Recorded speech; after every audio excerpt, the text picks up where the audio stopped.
Yeah.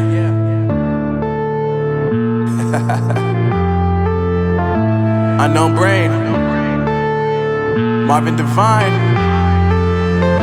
I'm saying bye to all the lies and all the times you cried, saying that I wasn't right, yet I was right by your side. You manipulator, playing games, your friends commentators, and I don't know what you say about our private conversations, but it's got them hating. Thanks to all the rumors you be claiming, it's cool, I'm done with you, so they can throw you a celebration.